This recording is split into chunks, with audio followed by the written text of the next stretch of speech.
അവയവമാറ്റം കഴിഞ്ഞ രോഗികൾക്കുള്ള മരുന്നുകൾ കാരുണ്യസ്പർശം zero profit പദ്ധതി വഴി ലഭ്യമാക്കുമെന്ന് ആരോഗ്യമന്ത്രി വീണ ജോർജ്. മരണാനന്തര അവയവദാനത്തെക്കുറിച്ച് സമൂഹത്തിൽ അവബോധം സൃഷ്ടിക്കുന്നതിനും മരണാനന്തരം അവയവം ദാനം ചെയ്യാൻ ആഗ്രഹിക്കുന്നവരുടെ രജിസ്ട്രേഷൻ നടപടികളുടെ പ്രചരണാർത്ഥവും സംഘടിപ്പിച്ച റിപ്പിൾസ് ഓഫ് ലൈഫ് പ്രോഗ്രാം കൊച്ചിയിൽ ഉദ്ഘാടനം ചെയ്യുകയായിരുന്നു ആരോഗ്യമന്ത്രി.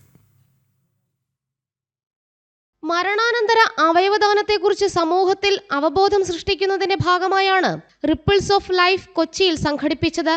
മരണാനന്തരം അവയവം ദാനം ചെയ്യാൻ ആഗ്രഹിക്കുന്നവരുടെ രജിസ്ട്രേഷൻ നടപടികൾ സംബന്ധിച്ചും ബോധവൽക്കരണം നടത്തി.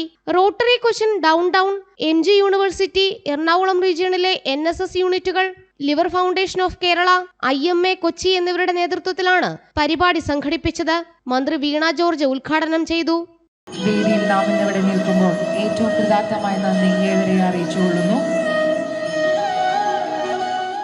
മരണാനന്തര അവയവദാനം പ്രോത്സാഹിപ്പിക്കുക എന്നുള്ളതാണ് വാസ്തവത്തിൽ നമ്മൾ ലക്ഷ്യം വെക്കുന്ന പ്രധാനപ്പെട്ട കാര്യങ്ങളിലൂടെ മൃതസഞ്ജീവനിയിലൂടെ ഈ പ്രവർത്തനങ്ങൾ ട്രാൻസ്പെറൻ്റ് ആക്കുന്നതിനും സുതാര്യമാക്കുന്നതിനും വേണ്ടിയിട്ടുള്ള പ്രവർത്തനങ്ങൾ കൊണ്ടുവന്നു. നമ്മൾ ഓൺലൈൻ മോണിറ്ററിംഗ് സംവിധാനം കൊണ്ടുവന്നു. നമ്മളിപ്പോൾ ഈ ഓർഗൻ ആവശ്യമായിട്ടുള്ള ആളുകളുടെ ഒരു ലിസ്റ്റ് നമ്മൾ തയ്യാറാക്കി അതിലൊരു ട്രാൻസ്പെറൻസി കൊണ്ടുവരും.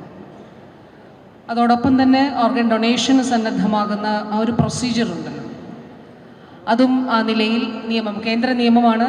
അതിൻ്റെ അടിസ്ഥാനത്തിലുള്ള നടപടികൾ സ്വീകരിക്കുന്നതിന് നമുക്ക് കഴിയും. ഡോക്ടർ GN രമേശ് അധ്യക്ഷത വഹിച്ചു. മസ്തിഷ്ക മരണത്തെ തുടർന്ന് അവയവങ്ങൾ ദാനം ചെയ്ത വ്യക്തികളുടെ കുടുംബാംഗങ്ങളെയും മന്ത്രി ആദരിച്ചു.